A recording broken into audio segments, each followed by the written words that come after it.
El lingüista Noam Chomsky elaboró la lista de las 10 estrategias de la manipulación a través de los medios. 10 estrategias de manipulación mediática, social y económica.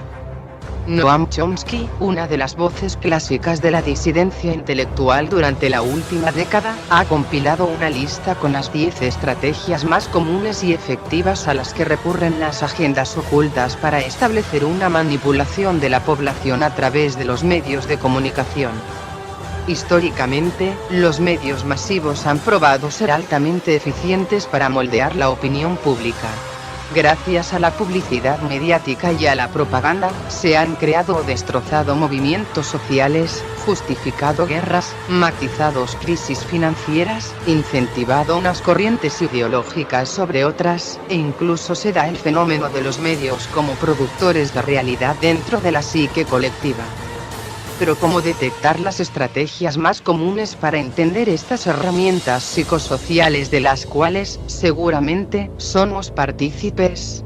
Afortunadamente Chomsky se ha dado a la tarea de sintetizar y poner en evidencia estas prácticas, algunas más obvias y otras más sofisticadas, pero aparentemente todas igual de efectivas, y desde un cierto punto de vista, denigrantes. Incentivar la estupidez, promover el sentimiento de culpa, fomentar la distracción, o construir problemáticas artificiales para luego, mágicamente resolverlas. Son solo algunas de estas tácticas. 1. La estrategia de la distracción.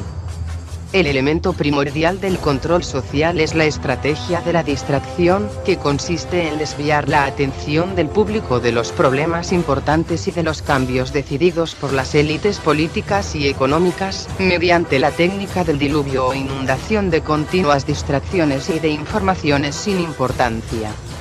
La estrategia de la distracción es igualmente indispensable para impedir al público interesarse por los conocimientos esenciales, en el área de la ciencia, la economía, la psicología, la neurobiología y la cibernética. Mantener la atención del público distraída, lejos de los verdaderos problemas sociales, cautivada por temas sin importancia real. Mantener al público ocupado, sin ningún tiempo para pensar. 2. Crear problemas y después ofrecer soluciones. Este método también es llamado problema, reacción, solución. Se crea un problema, una situación prevista para causar cierta reacción en el público, a fin de que éste sea el demandante de las medidas que se desea hacer aceptar. Por ejemplo, dejar que se desenvuelva o se intensifique la violencia urbana, o organizar atentados sangrientos, a fin de que el público sea el demandante de leyes de seguridad y políticas en perjuicio de la libertad. O también, crear una crisis económica para hacer aceptar como un mal necesario el retroceso de los derechos sociales y el desmantelamiento de los servicios públicos. 3. La estrategia de la gradualidad. Para hacer que se acepte una medida inaceptable, basta aplicarla gradualmente, poco a poco, por años consecutivos. Es de esa manera que condiciones socioeconómicas radicalmente nuevas, neoliberalismo, fueron impuestas durante las décadas de 1980 y 1990.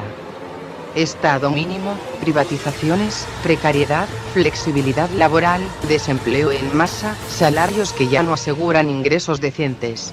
¿Nos suena, verdad? Tantos cambios hubieran provocado una revolución si hubiesen sido aplicados de una sola vez y no de forma gradual como se ha hecho. 4. La estrategia de diferir. Otra manera de hacer aceptar una decisión impopular es la de presentarla como dolorosa y necesaria, obteniendo la aceptación pública, en el momento, para una aplicación futura. Es más fácil aceptar un sacrificio futuro que un sacrificio inmediato. Primero, porque el esfuerzo no es empleado inmediatamente. Segundo, porque el público, la masa, tiene siempre la tendencia a esperar ingenuamente que todo irá a mejorar mañana y que el sacrificio exigido podrá ser olvidado.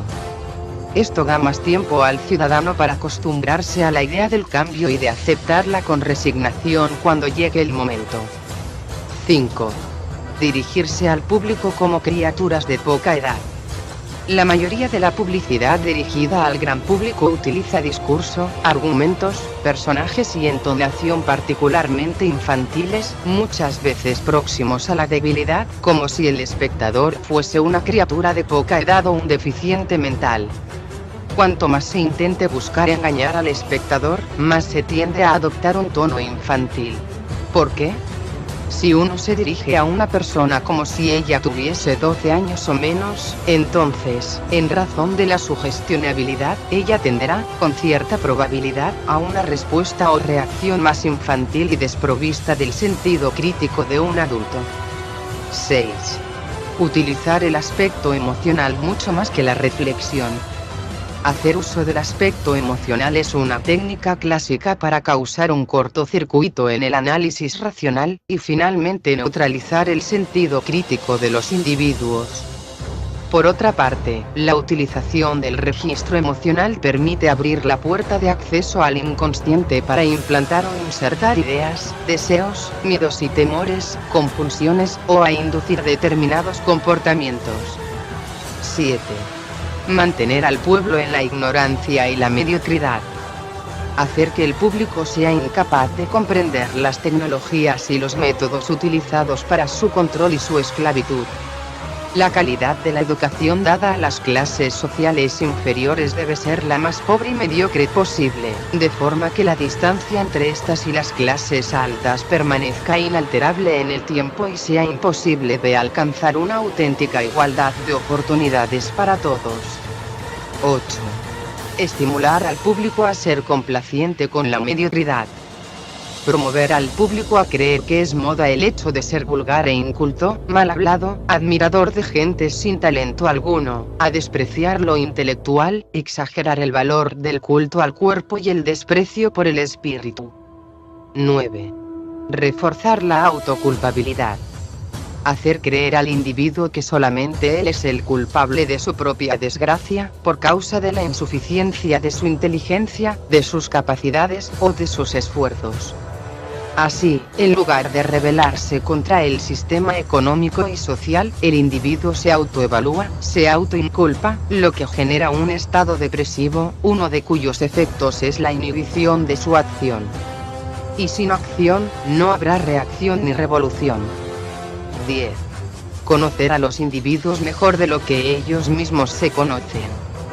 En el transcurso de los últimos 50 años, los avances acelerados de la ciencia han generado una creciente brecha entre los conocimientos del público y los conocimientos poseídos y utilizados por las élites dominantes. Gracias a la biología, la neurobiología y la psicología aplicada, el sistema ha disfrutado de un conocimiento avanzado del ser humano, tanto de forma física como psicológicamente. El sistema ha conseguido conocer mejor al individuo común de lo que él se conoce a sí mismo. Todo esto significa que, en la mayoría de los casos, el sistema ejerce un control mayor y un gran poder sobre los individuos, mayor que el de los individuos sobre sí mismos.